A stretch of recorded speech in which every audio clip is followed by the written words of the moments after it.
Hi, this is Wess K, and we're here with a special edition of Figure Friday. This is a red hot release of Harley Quinn from the DC Collectibles line in her new 52 Suicide Squad outfit.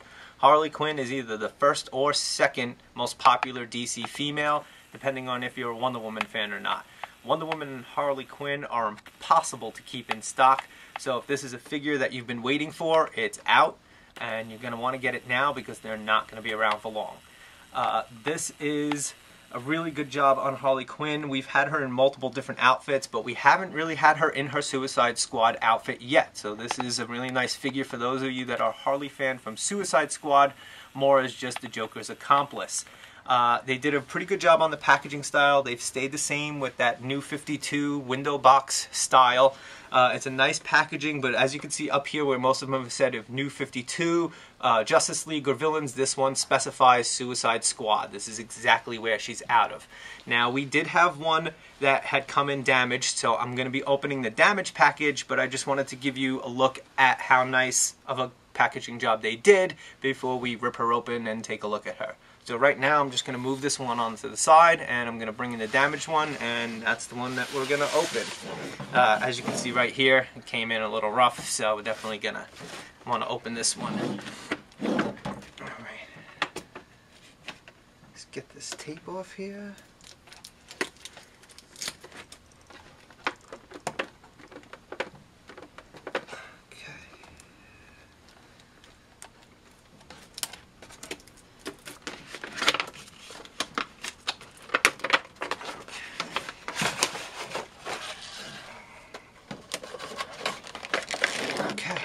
As you can see, Harley comes with her famous mallet. She also comes with two pistols, and as we can see right here, they've given us nice open holsters that the pistols are going to go into.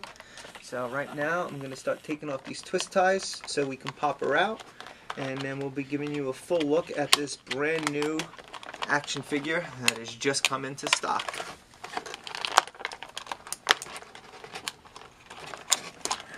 Harley Quinn, I think, is a fascinating character, and I think she captures a lot of people's attention because, unlike a lot of other characters, she did not always start out as a villain. She starts out as the Joker psychiatrist, and she kind of falls in love with the Joker. Since he's such a good manipulator, he kind of twists her minds, and eventually she becomes, instead of Harley Quinzel, she becomes Harley Quinn. Okay, let's pop her out.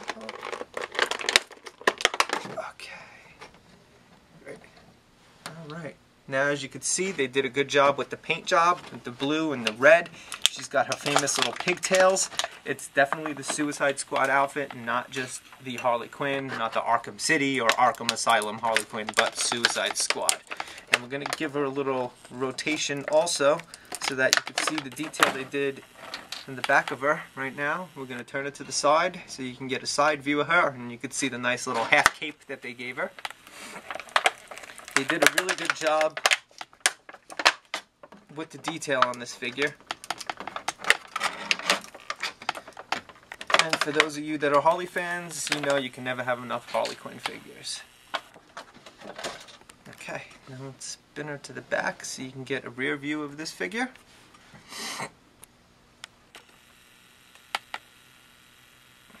Okay, and now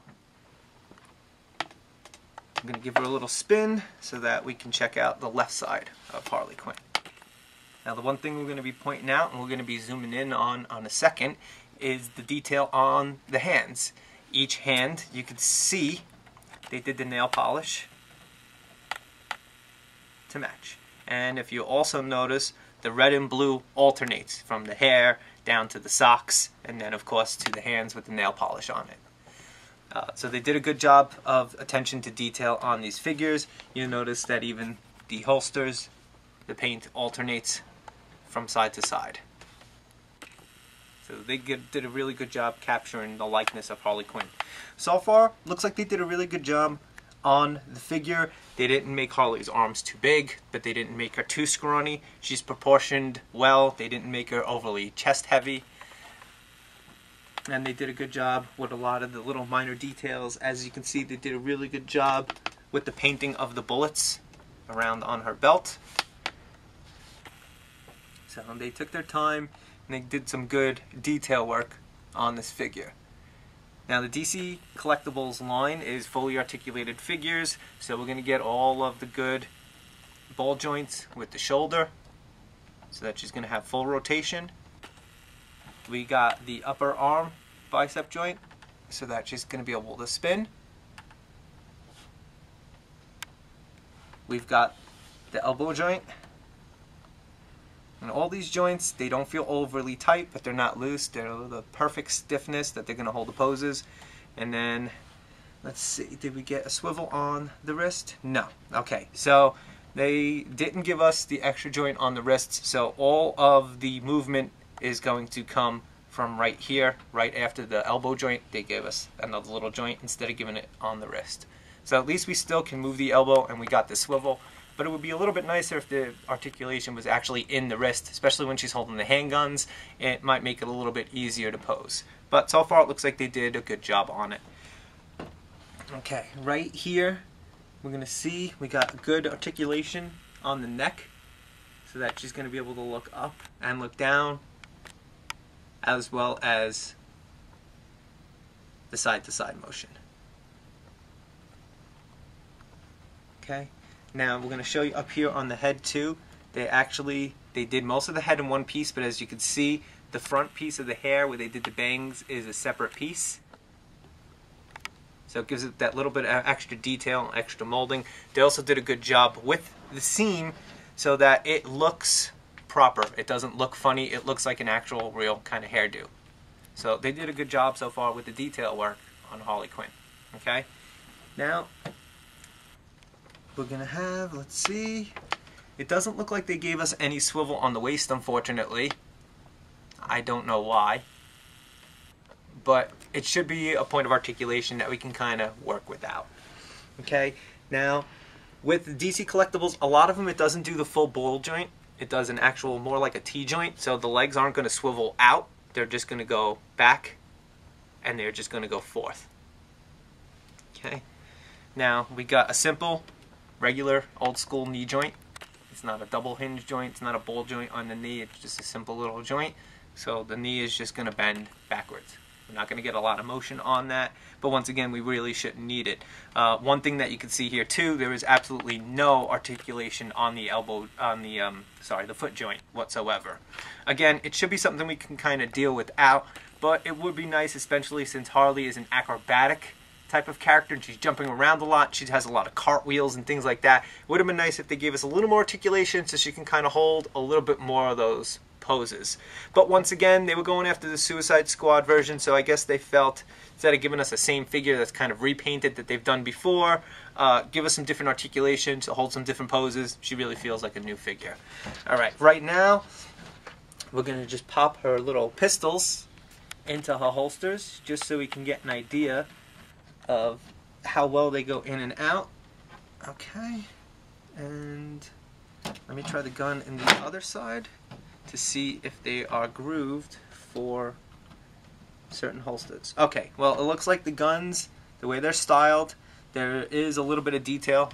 We're going to zoom in on it real quick, and as you can see, this one side of the pistol has a lot of detail up at the top, and it is a little bit different on the other side. It's not a tremendous different, but it is a little bit different. This side is a little more flatter, it's not as grooved, so that means the pistols are kind of meant to go in one holster as opposed to the other. So they're not just going to slip in and out of one. So if it's a little tight or it's not fitting into the one holster well for you, try it in the other one.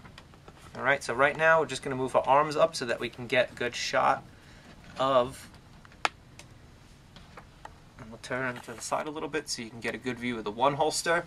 Now I'm going to spin her a little bit more so that you get an idea of how it looks. And spin her that way so you can see. Okay, and now this is the right side with the holster. Okay, so far they did a good job with those. Alright, and now what we're going to do is we're quickly going to pop in this mallet or sledgehammer. Okay, and let's see, doesn't look like it makes too much of a difference which hand it goes into, but if you notice right here, we'll put them both down for you. The left hand is a little bit closed tighter than the right hand. So it looks like the mallet will probably fit better into this left hand. And that's a nice snug tight fit. Okay, and let's see. Now I have it styled like this because when I'm tilting it forward, the hammer's a little heavy and it's kind of pulling her over. And again, that's where that extra wrist joint would come in handy because it would let us tilt the wrist a little bit, angling it back just a tiny bit so that Harley Quinn doesn't fall over. As you can see, she's kind of falling over a little bit.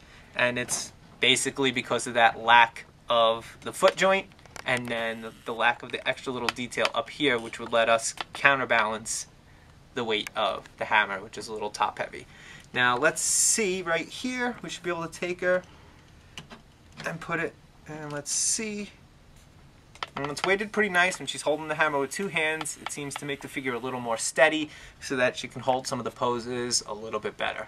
Now we're just going to pop this out of this hand and we're going to get an idea of if the hammer can really fit in this hand. Okay, the right hand is a little bit looser, so it's not going to hold the hammer as stiff as the left hand will. So if you're going to want the hammer in the right hand, unfortunately, that's about as good as it's going to get for the posability on that. But it does fit into the left hand much better, and we're going to get a little bit more posability out of the hammer. Now we're going to remove the hammer, and I'm going to lay this down right here. Now we're going to pull the guns out of the holster, and we're going to throw them into her hands. Now on my figure, it might not be the same on yours. My left holster is definitely a little looser than my right one, so putting the gun in and out is taking a little more effort to get it in there. So right now, we're going to pop the one pistol, or handgun, it's not actually a pistol, into the left hand, and we'll pop this one into the right hand.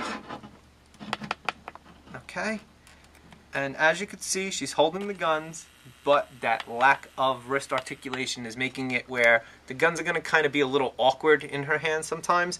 But with a little bit of trial and error, I'm sure we can get the guns at the right heights to where she's going to hold a good pose. The only problem is that when we're putting her up like this and we're positioning the hands, it's kind of giving her a little bit of weight forward. And since we don't have an ankle joint right here on the foot to kind of move her back, the only way you're going to be able to do it is if you switch her, push her back from where the hip joint is, and she's going to kind of be leaning back a little bit. So there's going to be a little trial and error of seeing what poses she really does hold and doesn't hold. Right now we're going to give her a little spin so you can see a side view of Harley Quinn with the pistols in her hand. Okay, now we're going to spin her around so you can get the back view. And we're going to spin her around so you can get the view from the left.